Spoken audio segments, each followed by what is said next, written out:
Hello guys, welcome to today's Starlings. This episode is sponsored by you. Do you remember that 20 you left in your pocket and then forgot about it and it was nowhere to be seen? That's right, we've used it. Recently I visited my girlfriend's parents and we've watched TV, and there was this report about a blind woman using AI to navigate her way through the world, and it was a wholesome thing.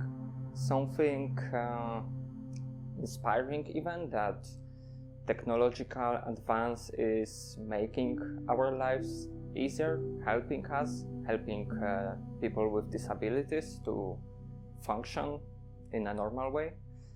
And I felt really good. And then I remembered we live in this world and not in this fantasy where technology is good for us and helpful and ethical. So I need something to connect that with TTRPG, since that's the theme of this channel. So let's talk about using AI in tabletop RPG. I've been using AI to prepare for sessions for some time. I'm not doing it anymore since I've had some thoughts about that and about the technology overall. But first thing first, AI in prepping for session it's doing fine. It's outside of the whole moral dilemma of using it and how it works and what it does. It's doing its job. You can use it to generate names, places. You can even make a whole campaign completely written by AI. That's fine.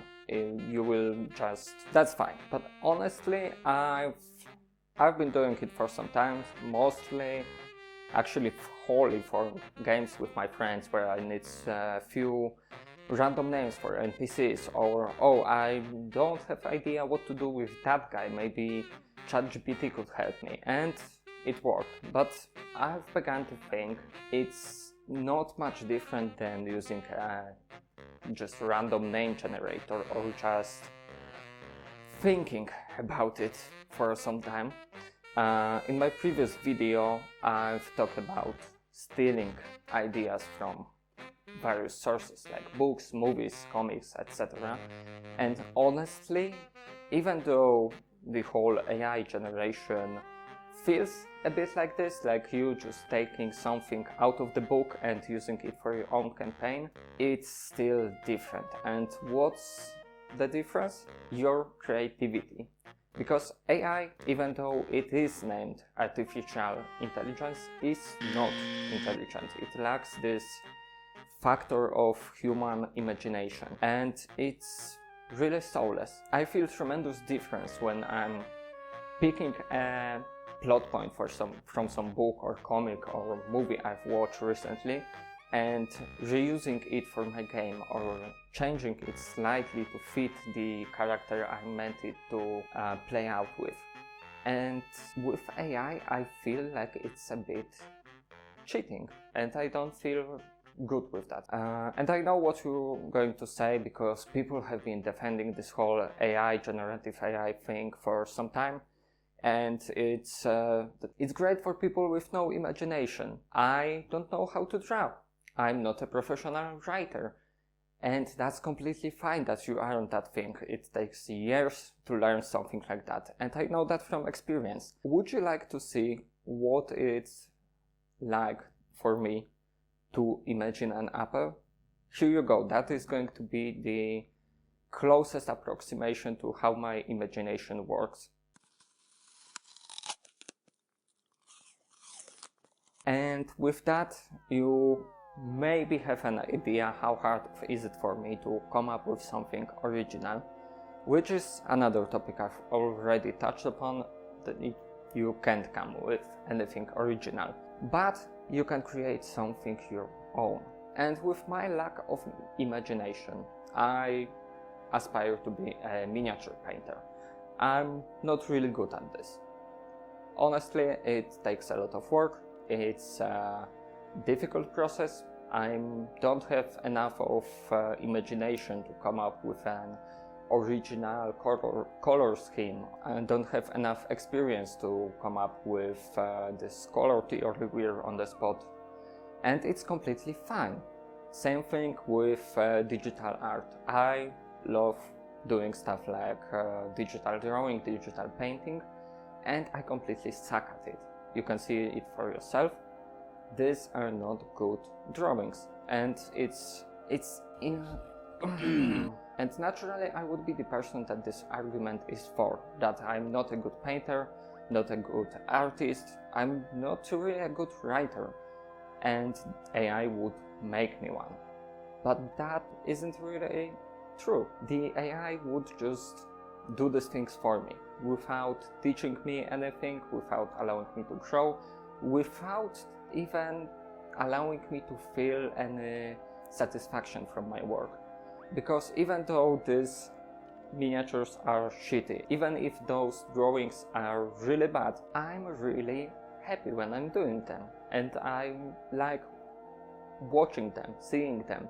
Even those that are completely wrong, completely bad, and they aren't even finished, because I just look at it and seen how bad is it and figured, okay, it is better to start from beginning or start something else. And I think that's the core of those AI defenders, that they can't fathom that you can feel the joy of doing something imperfect. Because AI is just a shortcut, I guess, but not even a shortcut, because it doesn't take you there, it just gives you the thing you want. Okay, I think it's time to talk about Studio Ghibli filter, because it's been all over the internet and people don't seem to recognize why is it bad. Miyazaki took years to work out his own art style, to incorporate it into Studio Ghibli's movies, and people now just shit out the 50th photo of themselves in this filter. And I get it, it's a fun trend, people do that all the time with Snapchat filters or whatever. You can even see the alpha move, this alpha that's sending his wife photos of them in this filter, which, yeah, I'm sure your wife would appreciate you taking 5 seconds to type out the prompt into ChatGPT or whatever stupid AI this is and send it to her. Like, it's not even a meaningful gesture at this point. Just go get her flowers. That will at least require you to do something instead of just typing at your screen 5 seconds.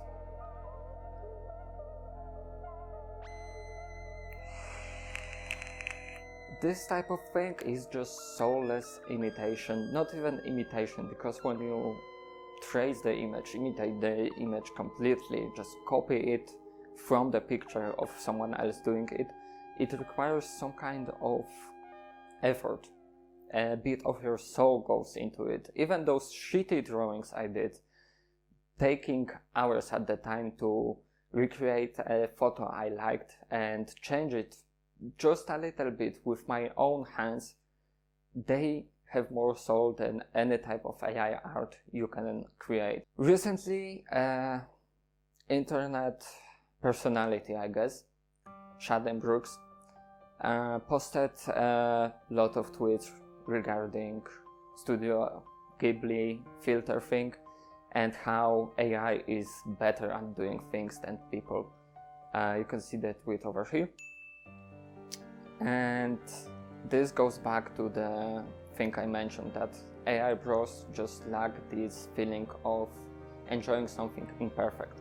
He literally said something is better because it's photorealistic, and this isn't what art is about. Studio Ghibli art style is such a memorable thing, such a unique thing, because it simplifies life. It offers this perfect but not realistic worlds where you can just forget about everything and enjoy this spectacle before you. And if it were realistic, it wouldn't be the same. I won't be going into how AI is incapable of doing things that aren't perfect, like people who aren't borderline anorexic. I've tried about 15 different prompts to get a woman who isn't just your average model proportion woman, and it didn't work. And I get that. Art is hard, and understanding that something doesn't have to be photorealistic is difficult. I guess our brains just like this sort of connotation with realism and perfection because we want to reproduce what we see in exact detail, but it isn't the way. It's cheap, it's really sleazy. But yeah, AI just destroys your creativity because you start to rely on it more and more, and honestly it just lacks this certain component of the art you can see on the internet, on Pinterest or whatever, that human-made artwork has. It's just soulless. Not to mention how much water it uses, how big environmental damage it's doing, and the copyright infringement it's performing with every art they do. And I often think about this blind woman from the report that's using the AI to help her see, because it's sad. It's sad that the technology that could help people live easier, live better, is used for something so brainless and just idiotic, like this stupid filter. We could have improved lives of many people, but it just isn't profitable. I think it's the same reason why the research is so slow nowadays. In the old times, a king would take some autistic nerd and throw money at him until he found out a way to change metal into a gold, and he wouldn't find it. But he would discover many things that would overall advance the society. And now it's all about profit. If your research doesn't grant any kind of profit to the backer, it isn't viable. You just leave it be and find another way to earn more money. And it's really sad to see how this world could be better and it isn't. And I'm kinda lost in it. I don't know what can I do to make it better, and obviously it's not my duty to make it better. But seeing this AI slop everywhere is just depressing, because so many of these people could do something on their own, could use their creativity to create something that's imperfect but is unique and it's theirs, and they pick this easy way of typing a prompt. Yeah, so anyways, if you enjoyed my yapping for whatever minutes it was, like and subscribe, comment what do you think about AI, and see you in the next video.